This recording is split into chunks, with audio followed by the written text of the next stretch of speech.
Nah, sekarang kita bicara tentang menjaga arus kas proyek. Ini tuh sebenarnya cuman gimana caranya duit untuk membiayai proyek itu selalu tersedia, itu intinya. Nah, sekarang gini lah, kalau misalnya sampai bangun istana negara umpamanya gini, itu kan pasti datengin orang ya harus digaji, datengin semen ya harus dibayar, datengin besi beton ya sampean ya harus bayar. Dan nek sampean punya duit terus itu kan ya orangnya datang, alat-alatnya datang, semennya datang, jadi proyek itu bergulir terus gitu. Tapi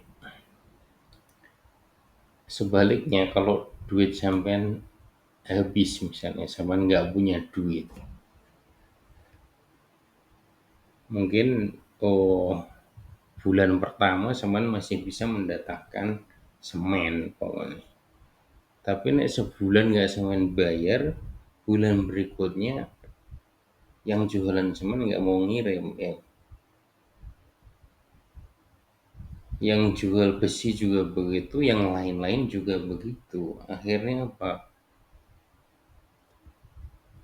Proyek sampean berhenti. Dan sampean kan terus bingung, terus kok berhenti? Ini kalau berhentinya terus itu namanya proyeknya mangkrak. Nah, makanya sampean terus pasti, waduh ini gimana ya caranya dapat duit? Ya wis utang aja gitu. Cari utangan. Ya syukur nek mbae sampean ning konglomerat ngono terus iso dijaluki dhuwit. Tapi kan ya kan nggak gitu tuh. Kenyataannya kan pinjam itu biasanya ya ke bank atau pokoknya lembaga keuangan yang bisa ngasih pinjaman loh, dan itu pasti perlu biaya bunga. Loh, bunga yuk kan nggak kecil gitu. Bunga pinjaman tuh setahun tuh yuk nek sampean motor ngono ya 10%, 20% kadang-kadang itu nganggo bahasa yang rumit gitu. Tapi intinya biaya bunga itu gede. Kalau semua duit sampean itu dari utangan, nanti biaya bunga sampean itu bisa gede banget, bisa 2%, 3% dari proyek sampean. Ya, intinya kalau sampean nggak dapat, misalnya nggak dapat utangan gitu, terus gimana? Sampean mau beli semen nggak ada uang, mau beli besi nggak ada uang, mau sewa alat nggak ada uang, proyek sampean berhenti, mangkrak. Nah itu arus kas tuh pentingnya kayak gitu. Sampean mesti menjamin bahwa proyek sampean tuh selalu tersedia uang untuk mendanai pembelian-pembelian atau gaji atau pokoknya biaya-biaya itu sampean bisa tutup dengan uang kas yang tersedia di rekening sampean tuh siap untuk ditransfer gitu. Ya ini gimana caranya? Karena kalau sampean sampai gagal mengatur arus kas, itu proyek sampean kemungkinan besar akan macet. Kalau macetnya lama, mangkrak. Mangkrak itu bukan kemudian sampean terus bisa tenang-tenang ninggalin. Sama ninggalin suruh ganti semua biaya, pokoknya bangkrut lah mesti. Nah, sampean nanganin proyek konstruksi terus sampean kabur wis bangkrut sampai. Kecuali sampean bisa berantem pakai pengacara-pengacara hebat, buru-buru bayari pengacara itu golek duit dhewe angel, jadi gitu. Nah sekarang gimana cara mengatur duit proyek itu biar selalu tersedia untuk membayar, biar proyeknya bergulir terus. Nah sampean perlu membuat proyeksi arus kas, rencana arus kas sampean itu seperti apa. Jadi kalau misalnya sampean bangun istana negara umpamanya lah ya gitu, itu sampean perlu cek bulan pertama itu, oh, uang keluar berapa, uang masuk berapa, sisa duitnya berapa gitu ya. Kas keluar, kas masuk, sama saldo sisanya. Nanti bulan kedua juga begitu, bulan ketiga begitu, bulan sampai selesainya proyek. Sampean cek, oh, progresnya kalau bulan sekian tuh duit, misalnya progresnya 8% berarti duitnya akan sekian, nanti duit masuknya akan masuknya tanggal sekian gitu. Itu setiap bulan tuh sampean buat duit masuk dan duit keluarnya berapa. Dan nanti kalau sudah duit masuk yang biru, yang merah ini, dan duit keluar nih sampean taruh di sini, nanti akan kelihatan saldonya di rekening sampean tuh akan berapa gitu. Lah proyek-proyek, terutama proyek konstruksi gitu ya, yang pembayaran bulan itu misalnya contohnya itu kayak begini. Bulan satu masuk, uang keluarnya berapa untuk beli-beli dulu, untuk bayar-bayar gaji dan sebagainya.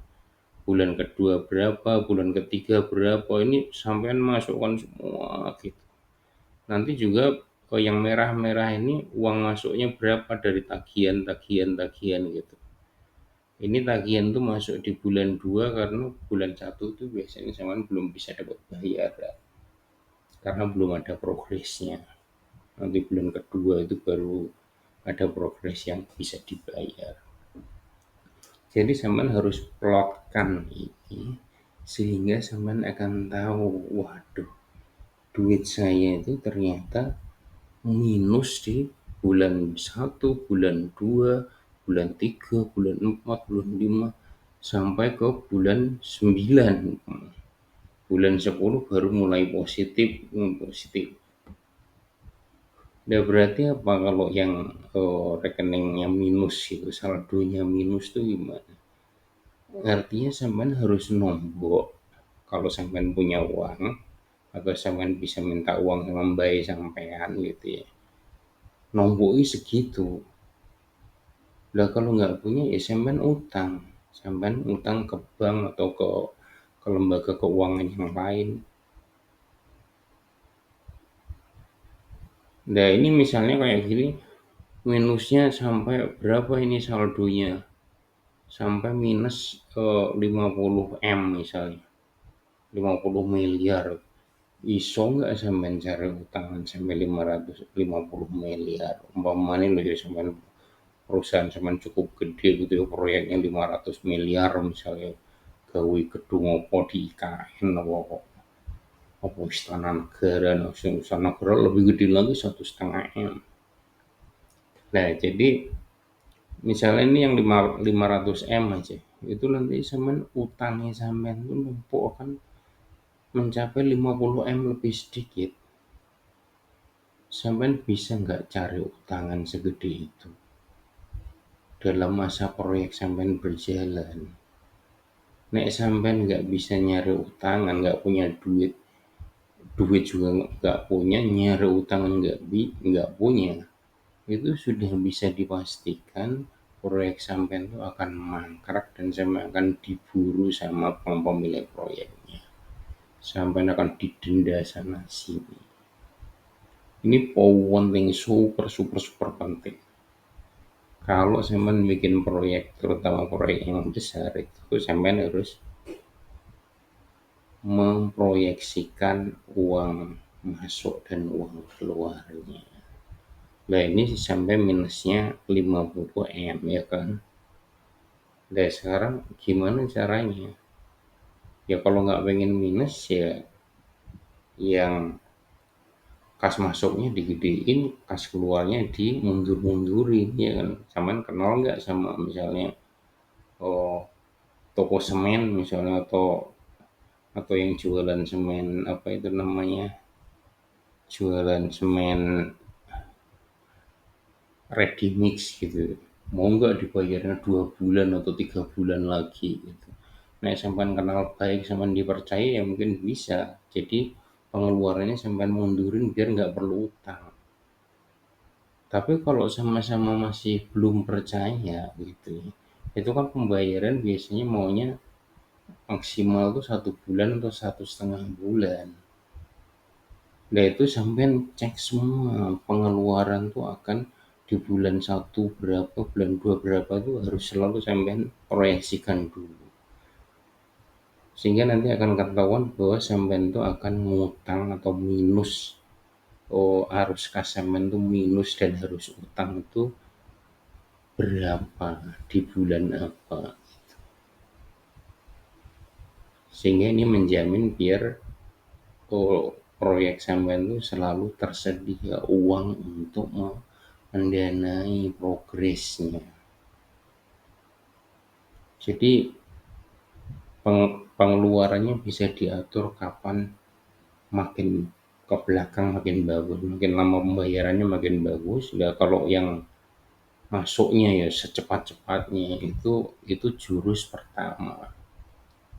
Dan syukur-syukur nih kalau sampai hubungan sampai dengan pemilik proyek itu bagus gitu ya.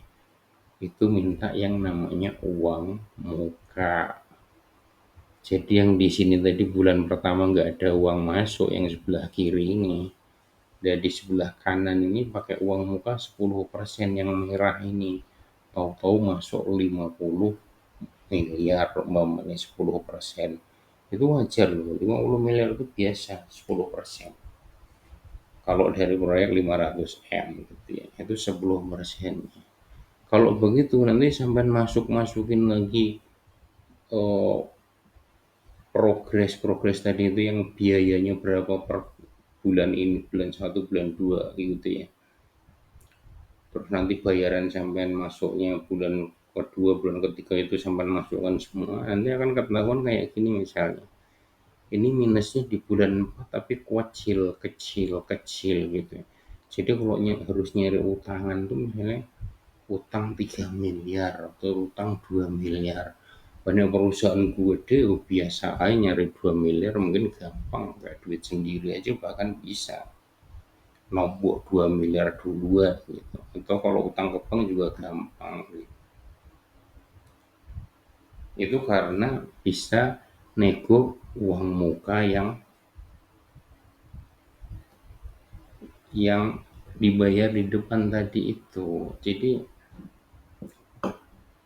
prinsip dari mengatur arus kas itu adalah sampai proyeksikan dulu, sampai plot dulu tiap bulannya itu masuk keluarnya berapa, saldonya berapa.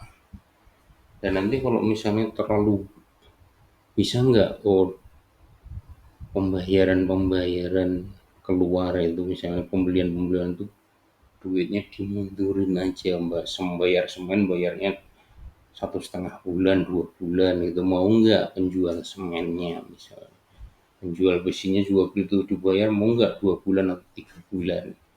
Itu akan membantu duitnya selalu tersedia karena uang masuk dari pemilik proyek itu masuk duluan gitu. Dan syukur-syukur sampean bisa mendapatkan juga uang muka. Itu nanti akan membuat duit sampean jadi jauh lebih banyak untuk mendanai proyek ini. Jadi ya itu ya diatur tempo pembayarannya. Kalau masuk secepat-cepatnya, keluar selambat-lambatnya. Syukur-syukur sampean bisa mengusahakan uang muka itu nanti duit akan selalu tersedia. Intinya gitu ya. Wes.